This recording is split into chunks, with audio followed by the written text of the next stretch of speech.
Assalamualaikum warahmatullahi wabarakatuh. Halo sahabat sejuta kisah. Bagaimana dengan kabar Anda hari ini? Mudah-mudahan fine dan selalu dalam lindungan Allah Subhanahu wa taala. Jumpa kembali bersama kami, channel yang selalu menyuguhkan cerita-cerita misteri yang menarik untuk Anda simak. Dan jangan lupa kalau Anda punya cerita mistis dan ingin Anda share di channel Sejuta Kisah, kami masih terus menunggu. Silahkan kirimkan cerita mistis Anda via email yang sudah kami cantumkan di deskripsi maupun lewat WA admin, dan durasi bebas, boleh 1-2 jam dan seterusnya. Kalau Anda malas mengetik, boleh gunakan voice note. Oke, sekarang kami sudah menyiapkan sebuah kisah misteri yang berjudul Tumbal Pesugihan Pemilik Kontrakan. Baik Pak, jawaban singkat dari Iwan untuk mengakhiri pembicaraan tersebut. Dengan wajah lesu ia lalu keluar dari ruangan bos tempatnya bekerja tersebut. Sudah lebih dari 10 kali di beberapa tahun terakhir ia dipecat dikarenakan berbagai macam alasan. Salah satunya karena Iwan sering terlihat cekcok ataupun perkelahian fisik dengan teman-teman kerjanya, dan tentu saja itu mempengaruhi pekerjaan sebagian pekerja lainnya. Sial, umpatnya setelah beberapa langkah keluar dari kantor itu. Berbagai macam cara dan saran dari kerabat ataupun sahabatnya sudah ia coba. Bahkan mandi kembang di dalam kurungan ayam pun sudah pernah ia lakukan untuk menghilangkan kesialannya itu. Namun tak pernah ada hasilnya. Malah yang ada semakin bertambah parah. Ya, memang karena semua usul dan saran itu tidaklah dari orang yang benar-benar bisa dalam hal-hal seperti itu, melainkan hanya dari kerabat dan sahabatnya saja. Ia menuju ke tempat parkiran di mana ia memarkirkan motor kesayangannya. Motor itu juga merupakan satu-satunya warisan dari sang ayah yang masih tersisa. Sementara ibunya menikah lagi dengan seorang laki-laki yang berusia jauh lebih muda dari usianya. Dan suami baru ibunya itu tidak memiliki pekerjaan dan hanya mengandalkan gaji dari Iwan untuk bertahan hidup. Sebelum menghidupkan motornya, Iwan kembali melihat perkantoran tempatnya bekerja. Rasa sedih kembali melintas di benaknya. Kalau ia tak cepat-cepat mencari kerja, entah apa yang akan terjadi nanti. Perlahan-lahan, ia dan motor kesayangannya itu pun melesat menuju keluar parkiran. Di tengah jalan, ia hampir saja menabrak seorang ibu-ibu tua berpakaian compang-camping yang membawa karung penuh yang terlihat sangat ringan itu. "Maaf Bu, saya tidak sengaja. Ibu tidak apa-apa kan?" tanya Iwan seraya membantu si ibu-ibu tersebut untuk menepi. "Aku tidak apa-apa. Walaupun kau tabrak aku tidak mungkin lagi untuk mati yang kedua kalinya," jawab si ibu-ibu. Dek, masalah yang ia hadapi yaitu baru saja dipecat dari pekerjaan itu, akhirnya berhasil membuat Iwan sedikit lupa kalau dia memiliki sebuah kemampuan atau kelebihan atau kesialan atau apapun itu sebutannya, yang bisa melihat kehidupan lain yang orang normal tidak bisa melihatnya. Seketika ia kembali mengingat rentetan kejadian yang ia alami di tempat kerjanya, yang memperlihatkan sebuah kebenaran bahwa ia bukanlah seorang yang suka berdebat ataupun berkelahi, tapi ia hanya berusaha mengingatkan pada teman-temannya bahwa mereka sedang diganggu oleh sesuatu yang tak kasat mata. Namun di kehidupan yang sudah modern seperti di tahun 2024 ini, semua hal yang tak kasat mata sudah tak dipercaya lagi. Itulah yang membuatnya sering berselisih paham dengan teman-teman kerjanya, yang merubah cekcok mulut menjadi adu tampar, dan berakhir pada Iwan yang dipecat karena dianggap terlalu mengada-ada dan sangat mengganggu. "Kalau kau tidak ingin seperti aku, makanya jangan melamun saat sedang berkendara," lanjut si ibu-ibu membuyarkan lamunannya. "Jadi ibu sering melamun saat berkendara? Jadi ibu mati karena menabrak?" tanya Iwan. "Aku mati karena ditabrak. Saat itu aku sedang menyeberang jalan, dan sebuah mobil hitam, bus, datang dari arah sana dan menabrakku. Lalu mobil itu pergi meninggalkan aku yang tengah sekarat. Dan saat aku terbangun, aku melihat ada banyak orang dan polisi. Aku yang tidak menyadari bahwa aku telah mati pun sangat ketakutan, karena aku berpikir polisi dan orang-orang itu akan menangkapku karena aku sudah mencuri. Tapi saat ambulan datang dan penutup itu dibuka, aku akhirnya tersadar bahwa aku sudah menjadi mayat. Tapi meskipun begitu, aku tidak bisa pergi, karena ada sesuatu urusan yang belum kuselesaikan. Aku belum tenang, nak, ujar si ibu-ibu.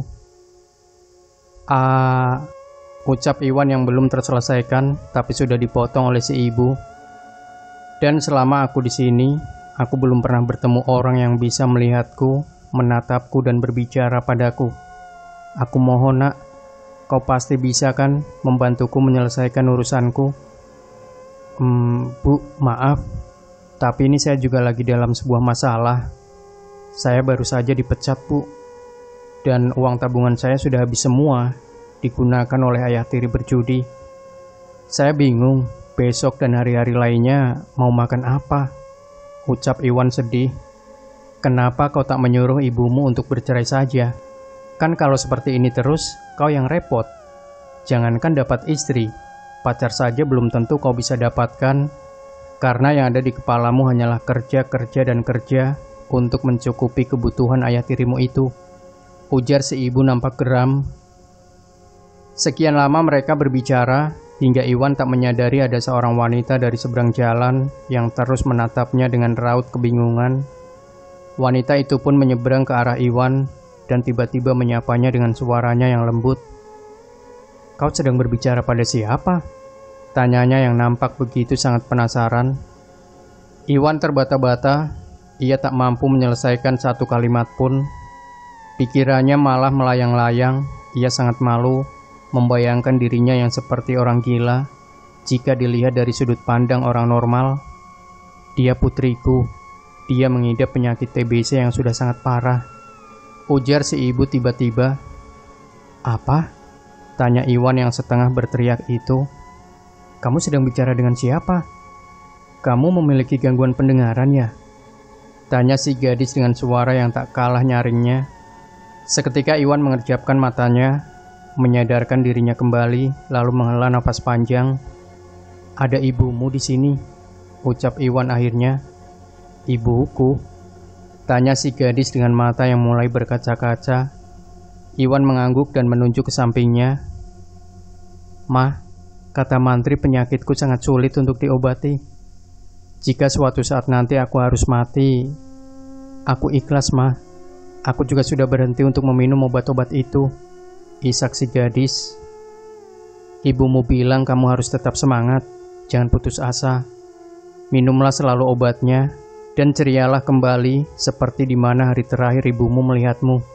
Ujar Iwan menyampaikan pesan dari si ibu yang tidak bisa dilihat oleh anaknya sendiri. Seminggu telah berlalu, Iwan pun sudah membuat beberapa surat lamaran kerja dan mengantarkannya kemana-mana. Dan selama seminggu ia berada di jalanan, Iwan banyak sekali melihat makhluk-makhluk tak kasat mata. Bahkan pada sebuah warung nasi kuning yang sangat laris di pinggiran terminal, mungkin itu adalah bentuk pesugihan, pikirnya. Pak, tolonglah, terima saya bekerja di sini ya Pak. Rengek Iwan pada seorang bapak yang berada di terminal. Saya bisa jadi tukang bersih-bersih, tukang sapu jalanan, tukang kumpulin sampah atau apapun Pak, saya bisa, ujar Iwan. Kalau begitu, kamu bisa pergi dari sini, bentak si bapak yang mulai terganggu dengan kehadiran Iwan. Dengan langkah gontai ia kembali melanjutkan pencariannya. Hingga suatu ketika, ia sudah sangat-sangat haus dan melihat ke arah seberang jalan. Ada sebuah warung es nyiur anum atau es kelapa muda. Namun yang di kantongnya hanya tersisa 10.000 yang akan ia gunakan untuk membeli bensin nanti. Iwan pun mengurungkan niatnya, lalu kembali melanjutkan perjalanannya. Sekitar jam 8 malam, saat Iwan tengah menikmati rebahannya, ia dikagetkan dengan suara ringtone HP-nya yang sangat nyaring, membuat lamunannya berhenti seketika. Dan saat ia melihat ke layar HP-nya, tertera jelas sebuah nama yang baru-baru saja ia ganti, yaitu mantan bosnya. Seketika dada Iwan bergetar tak karuan. Ia ingat kemarin saat sedang lewat di sebuah restoran, ia melihat mobil bosnya terparkir di sana, dan dengan segenap dendamnya ia melempari mobil bosnya itu dengan tai ayam. Aduh, mati aku. Ternyata dia tahu pelakunya. Gumam Iwan seraya menjauhkan layar HP-nya, lalu menggeser yang hijaunya ke atas. Halo bos, Maaf bos, saya tidak sengaja. Saya janji akan membersihkannya bos. Saya tahu saya salah bos. Saya akan mengganti rugi jika saya sudah mendapatkan pekerjaan, ujar Iwan dengan suara memelas. Kamu bicara apa sih Wan? Saya itu mau menawari kamu kerjaan, tapi kalau kamu tidak mau ya tidak apa-apa, jawab bosnya di seberang sana. Seketika wajah Iwan yang tadinya sudah ketakutan akhirnya menjadi cerah. Lalu ia mendekatkan layar HP-nya ke telinga. Maaf bos, tadi saya salah ngomong. Saya kira bos mau marahin saya, ujar Iwan seraya menghela nafas lega. Iya, tidak apa-apa. Jadi seperti ini. Di daerah Banjarmasin ada sebuah cabang baru. Nah, kalau kamu mau, saya bisa bantu kamu masuk di sana, ujar bosnya itu. Lumayan jauh juga ya Pak Bos, ujar Iwan. Jadi kamu tidak mau ya? Tanya bosnya lagi. Mau bos, mau. Tapi berarti saya harus pindah ke sana ya? Mereka berbicara panjang lebar dan terakhir percakapan, Iwan akan dipanggil 3 atau 4 hari lagi. Dan dalam beberapa hari itu, ia sudah harus bersiap-siap karena ia juga akan pindah dan mengontrak sebuah rumah di sana agar lebih dekat dengan kantor barunya. Ya, walaupun masih berjarak berkilo-kilometer. Kebetulan teman bosnya memiliki sebuah rumah kontrakan yang baru saja dikosongkan oleh pengontrak sebelumnya, dan Iwan nanti akan menempati rumah itu bersama beberapa orang lainnya. 3 hari telah berlalu, saat ini Iwan sedang duduk di sebuah mobil bersama 4 orang lainnya. Di perjalanan, mobil yang mereka tumpangi akan singgah di warung makan setiap beberapa jam sekali untuk beristirahat dan makan. Awalnya perjalanan mereka lancar-lancar saja, hingga saat itu tepat tengah malam, mobil mereka singgah di sebuah warung nasi goreng yang kemungkinan bukanya 24 jam. Saat memasuki ke dalam tenda, langkah kaki Iwan terhenti. Ia melihat sesosok makhluk berambut panjang dan dengan lidah yang sangat panjang tengah menjilati kuali yang akan digunakan untuk menggoreng nasi tersebut. Perut Iwan tiba-tiba mual, lalu ia berlari ke arah mobil. Ia sudah kehilangan nafsu makannya dan lebih memilih untuk tetap berada di dalam mobil, menunggu teman-teman seperjalanannya. Tok tok tok. Kau tak makan, Wan? Ini, kubawakan nasi gorengnya. Kamu harus coba, Wan. Rasanya luar biasa, enak sekali, ujar Arif. Iwan hanya menatap Arif dengan senyum kecut. Aku sakit perut. Nasinya kau makan saja. Lagi pula aku tidak biasa makan tengah malam begini, tolak Iwan halus. Ya, sayang sekali, ujar Arif lalu kembali ke arah warung. Iwan berjanji pada dirinya sendiri untuk tidak akan pernah ikut campur lagi dalam masalah apapun, apalagi yang berkaitan dengan mereka, makhluk tak kasat mata, karena ujung-ujungnya nanti pasti dia akan kembali dipecat. Dan hal itulah yang berusaha Iwan hindari, karena ia sadar kalau mencari pekerjaan itu tidak mudah. Tiba-tiba ada sekelebat bayangan lewat di depan mobil tersebut, seorang kakek dengan wajah yang hancur. Iwan menarik nafasnya dalam-dalam dan mencoba untuk menutup matanya. Ia juga berusaha untuk berpura-pura. Tidak melihat sosok itu. Aku tidak lihat. Gumam Iwan sambil terus memejamkan matanya, hingga sebuah tangan menyentuh pundaknya, dan ternyata itu adalah tangan Arif yang menjulur masuk dari luar jendela. Kau kenapa, Wan? Tanya Arif. Aku sedikit pusing dan kelelahan. Kira-kira berapa lama lagi kita akan sampai ya? Jawab Iwan sembari bertanya. Kalau kata Pak sopirnya, paling sekitar 6 atau 7 jam lagi, Wan. Sudah dekat kok, jawab Arif sambil tersenyum. Beberapa saat kemudian, perjalanan pun kembali dilanjutkan. Sekitar pukul 3 dini hari, gerimis mulai turun. Iwan juga melihat banyak sekali orang-orang memakai jas hujan yang berlalu lalang dengan motor, sambil membawa box-box putih lumayan besar yang sepertinya berisi ikan.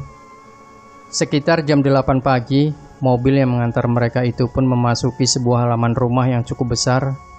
Iwan dan kawan-kawan yang masih tidur dibangunkan satu persatu. Saat keluar dari mobil, Iwan menatap tajam ke arah sudut dekat pintu rumah yang terdapat 2 buah kursi santai itu. "Wan," panggil Arif. Iwan langsung mengalihkan pandangannya dari sudut tersebut, lalu tersenyum ke arah Arif yang sudah siap untuk masuk ke dalam rumah. Seorang lelaki tua sudah berdiri di antara mereka dan langsung menyuruh keempatnya untuk masuk ke dalam rumah itu. "Rumah ini sudah saya bersihkan dan kamar-kamar kalian pun sudah saya siapkan. Jadi kalian bisa langsung beristirahat saja. Pasti perjalanan panjang kalian itu sangat melelahkan," ujar si lelaki tua ramah. "Oh ya, kenalin, saya Pak Anton. Dan ini adik saya Dimi," ujar salah satu teman kerjanya Iwan nanti. "Saya Arif, Pak. Dan ini Iwan sama Alex," kata Arif memperkenalkan diri berikut teman-temannya. "Saya Karmin, pengurus baru rumah ini, yang juga akan membantu-bantu kalian di sini, seperti memasak, mencuci, dan membersihkan rumah, serta halamannya," ucap si lelaki tua yang memperkenalkan diri bernama Karmin tersebut. Hari itu adalah hari pertama Iwan dan kawan-kawan bekerja. Di ruang makan, ternyata Pak Karmin sudah menyiapkan santapan untuk mereka semua, telur mata sapi dan mie goreng. Mereka pun makan dengan lahap dan diselingi dengan sedikit candaan. Di tempat kerjanya, Iwan dan Anton satu shift dan mereka akan mulai bekerja pada malam hari nanti. Sementara Arif dan Alek mendapat shift siang dan Dimi shift pagi. Lalu mereka berempat pun langsung pulang meninggalkan Dimi yang mulai bekerja. Arif mengajak kawan-kawannya untuk jalan-jalan ke pasar. Namun Iwan yang tidak mempunyai banyak uang lagi itu pun lebih memilih untuk pulang dan menunggu di rumah bersama Pak Karmin. Dan mereka lalu berpisah. Sesampainya di rumah, Iwan langsung menemui Pak Karmin yang sedang membersihkan halaman belakang. Iwan membawa 2 gelas kopi yang sebelumnya telah ia buat di dapur. "Ini Pak, kopinya diminum dulu," ujar Iwan seraya meletakkan segelas kopi di pelataran. "Sudah berapa lama Bapak kerja di rumah ini?" tanya Iwan sebelum menyeruput kopinya. "Baru 1 minggu, Nak. Sebelumnya Bapak hanya sering lewat-lewat saja di depan rumah ini saat Bapak masih berjualan pentol," jawab Pak Karmin. Iwan mengangguk, lalu keduanya pun kembali mengobrol. Hingga tak terasa waktu berlalu begitu cepat. Teman-temannya sudah pulang dari perjalan-jalan. Malam harinya, saat Iwan dan Anton sudah berangkat kerja, Pak Karmin dan ketiga pemuda itu dikagetkan dengan lampu yang tiba-tiba mati. Padahal mereka sedang asik-asiknya menonton dangdut di Indosiar. "Aduh," sungut Arif kesal. Lalu tanpa bisa berbuat apa-apa, mereka pun memutuskan untuk tidur saja. Mereka pun berjalan ke arah kamar masing-masing. Sekitar jam 11 malam, rasa haus menyerang kerongkongan Alex. Ia pun keluar dari kamar dan langsung menuju ke arah dapur. Dan saat ia kembali, Alex berpapasan dengan Iwan dan juga Anton yang sepertinya baru saja pulang kerja. Namun saat disapa, keduanya sama sekali tak menjawab dan Alex berpikir mungkin mereka kecapean. Lalu dengan santainya ia kembali berjalan ke arah kamar. Keesokan paginya, saat mereka sedang menikmati sarapan bersama, Alex langsung menanyakan kepada Iwan dan Anton yang tidak menjawab sapaannya tadi malam. Sontak saja Iwan dan Anton langsung bertatapan bingung. "Tadi malam itu kami malah langsung dikasih kerjaan tambahan, dan kami pulang saat adzan subuh sudah usai," jawab Anton sambil melahap potongan kecil telur gorengnya. "Candanya nggak lucu, aku bertanya serius juga," sungut Alex. "Tapi yang dikatakan Anton memang benar, Lex. Kami memang pulang setelah adzan subuh usai," sahut Iwan seraya menumpang-numpang piring kotor bekas makanan mereka. Kini giliran Alex yang melotot menatap keempat temannya bergantian.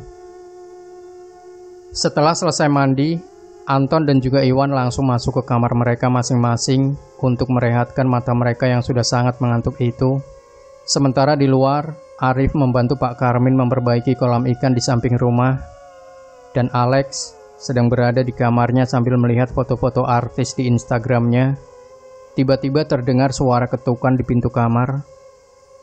"Masuk saja, tidak dikunci," ujar Alex, tetap masih fokus ke layar HP-nya.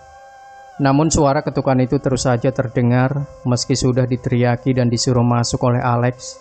Tentu saja itu membuat Alex kesal dan langsung membanting HP-nya ke kasur, lalu segera beranjak dari kasurnya menuju ke arah pintu. "Siapa sih?" bentak Alex seraya membuka pintu. Namun ternyata tak ada siapa-siapa di sana. Alex masih belum berpikiran yang macam-macam dan menganggap itu hanya kerjaan teman-temannya, dan langsung melanjutkan rebahan santainya sambil scroll-scroll halaman Instagramnya. Dan di dalam kamar Anton, kejadian yang sangat aneh terjadi. Tiba-tiba saja kasur yang ia tiduri bergerak dan bergoyang-goyang ke sana kemari, yang langsung membuat Anton terjaga. Ia bangun dan langsung melihat ke sekelilingnya, tapi kasur itu tetap saja bergerak, yang membuat Anton sedikit ketakutan. "Ah!" teriaknya seraya melompat turun dari kasur. Namun meja kecil di dalam kamarnya itu tiba-tiba bergerak dan menghantam kepala Anton. Dengan sangat keras, membuat pandangannya seketika berkunang-kunang. Ia mengerjapkan matanya dan mencoba untuk bangun, lalu berlari ke arah luar. Sesampainya di luar, ia berteriak sejadi-jadinya, sehingga membuat teman-temannya juga Pak Karmin langsung berlarian menghampirinya. Mereka kaget melihat Anton yang saat itu kepalanya sudah banyak darah. "Nah Anton, kenapa?" tanya Pak Karmin. "Kamu kenapa, Ton? Kok bisa begini? Jatuh di mana?" Pertanyaan-pertanyaan itu terus terngiang di telinga Anton, hingga suara-suara itu menjadi sayup-sayup, lalu tak terdengar lagi, dan semuanya menjadi gelap. Saat ia terbangun, ia melihat Dimi dan juga Pak Karmin sudah berada di dekatnya. Kepalanya masih terasa sakit akibat hantaman meja tadi. "Mana Iwan?" tanya Anton tiba-tiba. "Dia sudah berangkat kerja. Tadi juga sudah kutitipkan izinmu sama dia," jawab Dimi. Anton menghela nafas panjang, lalu Dimi menanyakan apa yang terjadi pada kakaknya itu tadi, yang sampai mengakibatkan luka yang lumayan besar di bagian kepalanya. Tapi Anton lebih memilih bungkam dan menganggap itu semua hanyalah halusinasinya saja. Pak Karmin berjalan keluar kamar, bermaksud akan membuatkan makanan dan teh hangat untuk Anton. Namun saat sedang asik mempersiapkan makanan, tiba-tiba Pak Karmin mendengar suara air keran yang hidup sendiri di kamar mandi. Lalu dengan tergesa ia langsung ke kamar mandi untuk mematikan air tersebut. Pak Karmin sedikit bingung, karena kepala keran itu masih sangat bagus dan tidak rusak, tapi kenapa bisa terbuka dengan sendirinya? Lalu setelah selesai mematikan keran air, Pak Karmin kembali mempersiapkan makanan. Namun di sana sudah ada Dimi yang berjongkok di depan kulkas yang terbuka sambil memakan sesuatu. "Loh, Nak Dimi kok di situ?" tanya Pak Karmin seraya menyentuh pundak Dimi. Namun anehnya, baju dan kulit pundak Dimi ikut tersisih akibat sentuhan tangan Pak Karmin, yang tentu saja membuat Pak Karmin langsung mundur ke belakang, dan alangkah sangat menakutkannya. Saat Dimi memalingkan wajahnya, kepalanya berputar seperti burung hantu, hingga akhirnya kepala itu tanggal dan menggelinding ke arah kaki Pak Karmin, yang langsung membuat Pak Karmin syok dan terjatuh tak sadarkan diri. Saat Pak Karmin terbangun, ia sudah berada di dalam kamarnya dikelilingi oleh Arif, Alex, dan juga Dimi. "Bapak kenapa? Apa yang terjadi, Pak? Kenapa Bapak bisa pingsan di dapur?" tanya pemuda-pemuda itu beruntun. Pak Karmin menatap Dimi dengan raut wajah yang sangat ketakutan, lalu ia buru-buru mengalihkan tatapannya pada Dimi dan lebih memilih untuk bungkam. "Saya izin untuk pulang ya, Nak. Besok saya akan kembali lagi kemari," ujar Pak Karmin seraya bangun dari kasurnya. "Memangnya kenapa, Pak? Ada apa?" tanya Alex.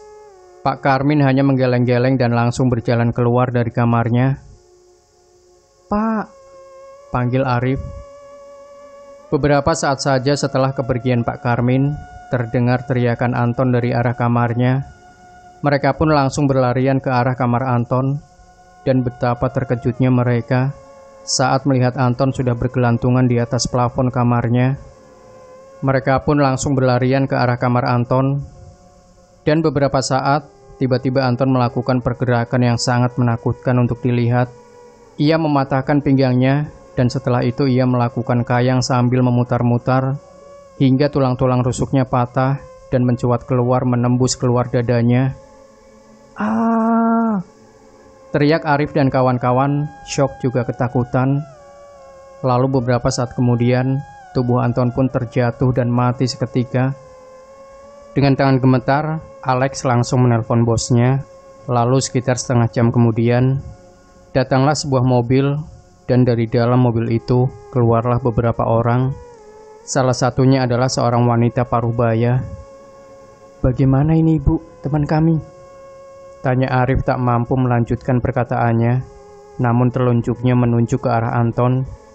"Kita kuburkan malam ini juga di halaman belakang," ujar si wanita paruh baya yang langsung saja ditentang oleh Arif dan kawan-kawan. "Saya tidak setuju.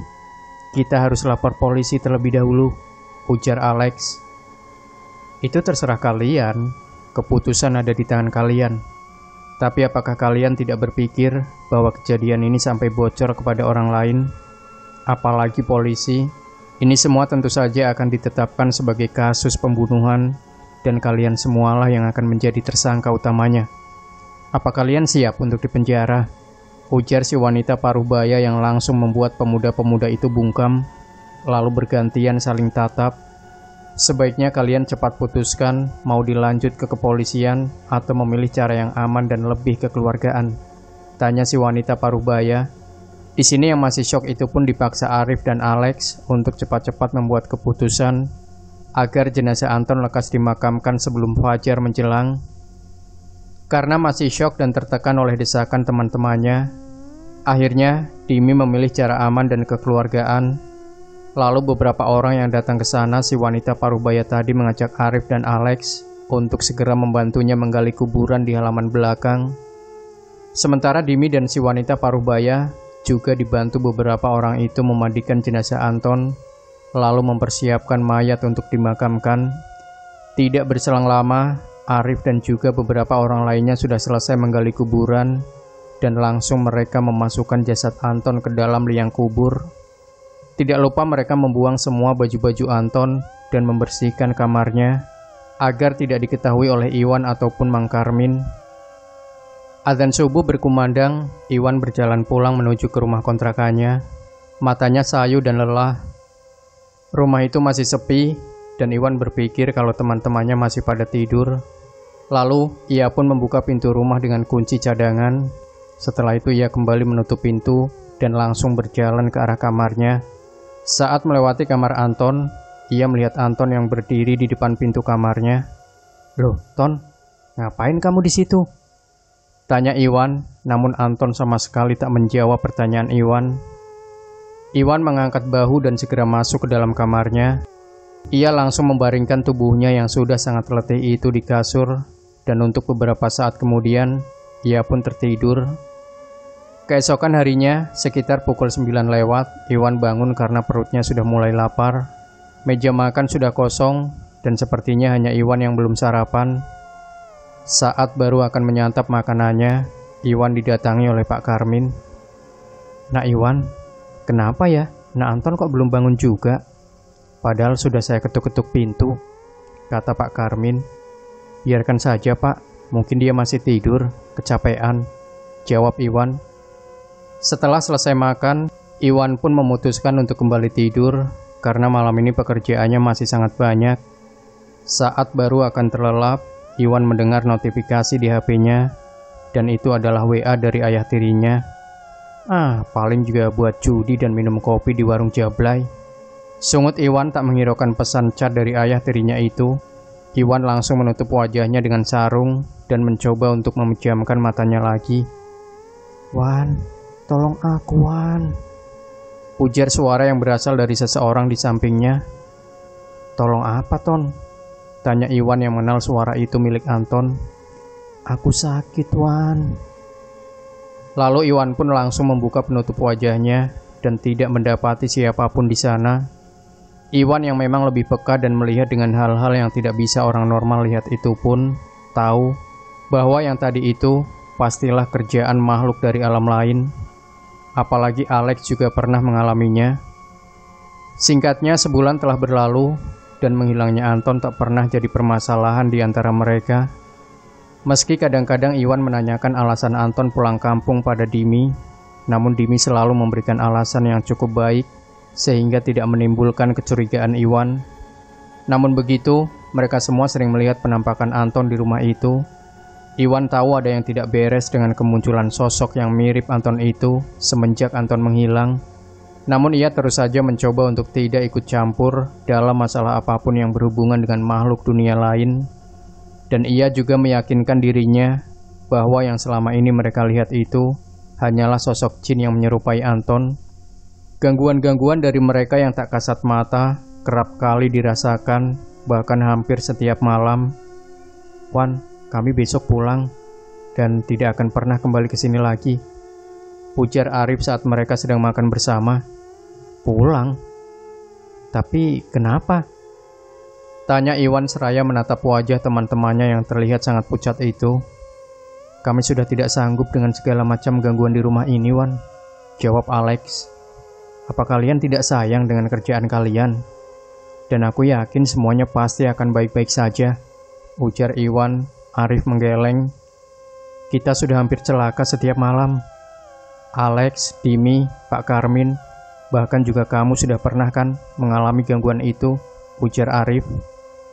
"Lagian iya, Wan, bukan tidak mungkin mereka akan membunuh kita satu persatu jika kita terus saja tinggal di sini," lanjut Alex. "Kalian tenang dulu, biar aku yang urus semuanya. Kita cari tahu apa yang mereka inginkan dari kita," kata Iwan berusaha mencairkan suasana. "Sudah lawan, aku sudah tidak mau lagi berurusan dengan yang begituan. Kami sudah pernah memanggil dukun, minta air pada guru-guru, tapi hasilnya tetap saja kita diganggu," ujar Arif. "Aku minta waktu 1 minggu untuk mencari tahu apa yang mereka inginkan. Tolong kalian jangan pergi dulu," ujar Iwan seraya beranjak dari sana dan berjalan menuju ke arah kamarnya. Di dalam kamar, Iwan berusaha memanggil mereka yang tak nampak, namun dicoba beberapa kali pun tak ada yang muncul selain suara tawa anak kecil dan bisikan lembut yang sayup-sayup terdengar di telinga Iwan. "Pak, kemana Arif dan yang lainnya?" tanya Iwan saat baru bangun tidur sekitar jam 5 sore. "Loh, mereka tidak pamit sama anak Iwan?" ujar Pak Karmin balik bertanya. Iwan mengerjapkan matanya seolah-olah tidak percaya dengan apa yang dikatakan Pak Karmin. "Jadi mereka benar-benar pulang," gumam Iwan. Iwan terduduk lesu di samping Pak Karmin. Malam itu, Iwan pulang kerja lebih awal, dan saat sudah berada di depan pintu rumah kontrakannya, ia langsung membuka pintunya yang ternyata tidak terkunci. Iwan bingung dan mulai berpikiran bahwa rumah itu sudah dimasuki oleh maling, namun ternyata tidak. Di ruang utama, terlihat Pak Karmin yang sedang tidur di lantai dengan televisi yang masih menyala. Iwan akhirnya bernafas lega, lalu ia melangkah ke arah kamarnya.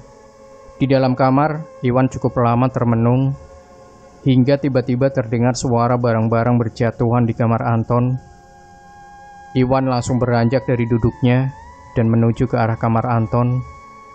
Kriet.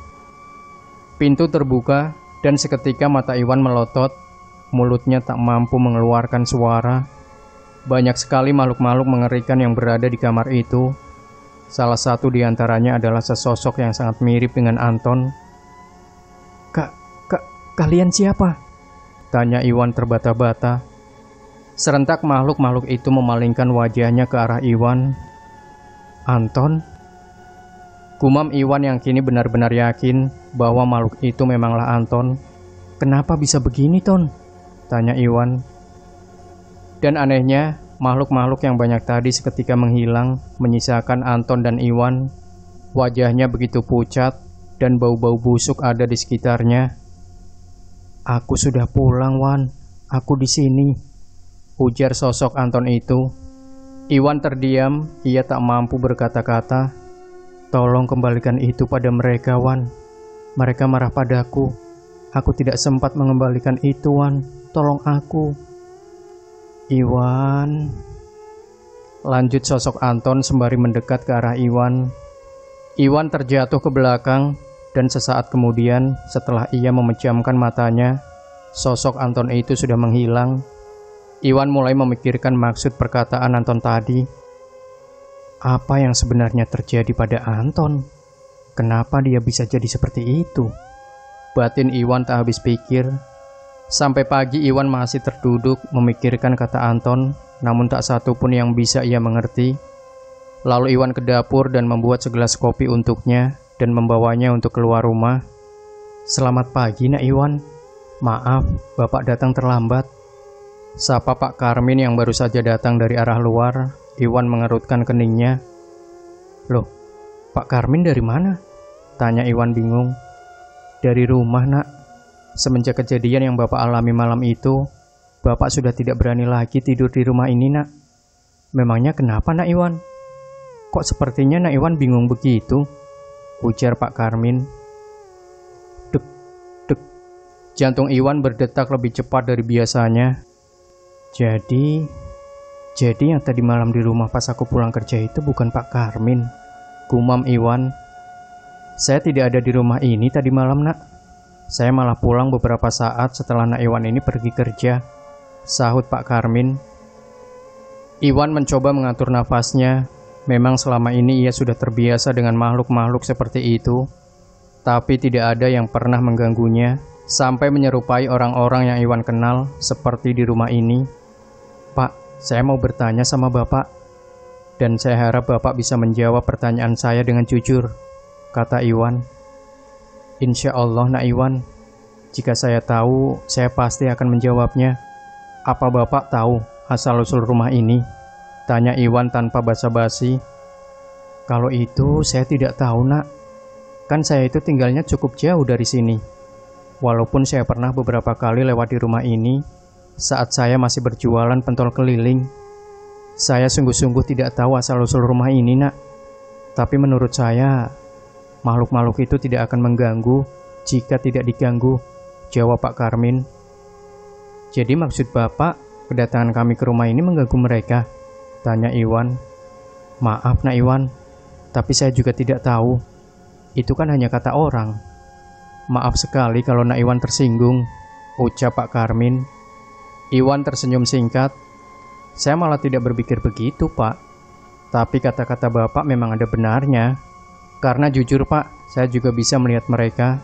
Tapi awal kedatangan kami, saya rasa mereka tidak terganggu. Tapi entah kenapa setelahnya mereka sering mengganggu kami, ujar Iwan. Kira-kira Bapak tahu orang pintar di sekitar sini? Tanya Iwan. Waduh, maaf Nak Iwan, saya tidak tahu, jawab Pak Karmin. Iwan menghela nafas panjang. Kalau begitu biar saya cari tahu sendiri. Tapi apa Pak Karmin mau menemani saya malam ini? Lama sekali Pak Karmin terdiam, antara takut dan kasihan terhadap Iwan. Baiklah, Bapak temani Nak Iwan, ujar Pak Karmin akhirnya. Malam itu Iwan sudah mempersiapkan segala sesuatu yang ia butuhkan untuk pemanggilan arwah. Pak, ini nomor ibu saya. Jika terjadi sesuatu pada saya, Bapak lari saja, dan tolong hubungi ibu saya. Katakan padanya kalau Iwan sangat menyayanginya. Pesan Iwan seraya menyerahkan HP-nya pada Pak Karmin. Jangan bicara seperti itu Nak Iwan, saya takut. Nanti kalau terjadi apa-apa pada Nak Iwan, bagaimana nasib saya? Pasti saya yang disalahkan, ucap Pak Karmin. Kita berdoa saja Pak, semoga semuanya berjalan lancar, ujar Iwan. Serpihan-serpihan gaharu Iwan masukkan ke dalam wadah yang berisi bara api tersebut.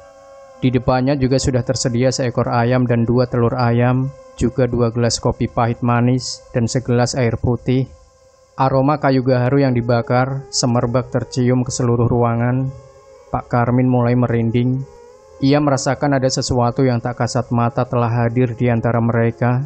Iwan membuka matanya dan menatap tepat ke arah depan. Kamu siapa? Ujar Iwan seolah bertanya pada seseorang yang tentu saja bukan Pak Karmin. Setelah beberapa saat kemudian, Iwan terlihat meneteskan air matanya. Lalu, apa kesalahan Anton? Kenapa Anton kalian bunuh? Beberapa saat kemudian Iwan berteriak histeris. Ia langsung ditenangkan oleh Pak Karmin. Lalu sesaat kemudian setelah Iwan tenang, ia pun langsung berlari ke arah kamar Anton dan menggeledah bagian bawah kasurnya. Dan ternyata di sana ada sebuah emas murni segede jempol kaki. Iwan langsung melemparkan emas itu keluar jendela kamar dan akhirnya terduduk lemas di dekat jendela. "Apa kata makhluk itu, Nak Iwan? Ada apa sebenarnya?" tanya Pak Karmin. "Teman saya menjadi tumbal, Pak. Pemilik rumah ini telah menumbalkan Anton. Hantu-hantu di rumah ini yang selalu mengganggu kita itu adalah korban-korban sebelumnya. Mereka menginginkan kita pergi dari sini, Pak. Maksud mereka baik," ujar Iwan terisak. Keesokan harinya, Iwan sudah bersiap untuk pulang kembali ke kampung halamannya. Dan sebelum pergi ke terminal, ia mengunjungi makam Anton, ditemani oleh sosok hantu anak kecil yang menunjukkan kuburan Anton. Sejak saat itu, Iwan tak mau lagi pergi bekerja ke tempat-tempat jauh dan asing. Ia lebih memilih di kampung dan ikut saudara sepupunya jadi tukang bangunan. Cerita kelam tentang rumah kontrakan itu masih kerap terlintas di pikiran Iwan, bahkan sampai saat ini. Sudah beberapa kali ia mencoba menghubungi Arif, Dimi, dan Alex. Namun tak satu pun di antara ketiganya yang bisa ia hubungi. Orang-orang ramai menyebut apa yang kumiliki ini adalah sebuah kelebihan, tapi tidak bagiku. Ini adalah sebuah kekurangan yang harus aku tutupi setiap saat, dan aku tidak bisa hidup normal karenanya. Andai bisa aku memilih, aku tidak ingin kemampuan ini. Percuma aku mempunyai kemampuan ini jika tak bisa aku gunakan untuk membantu. Dan aku tahu kebenarannya di saat semuanya sudah terlambat, ujar Iwan mengakhiri ceritanya.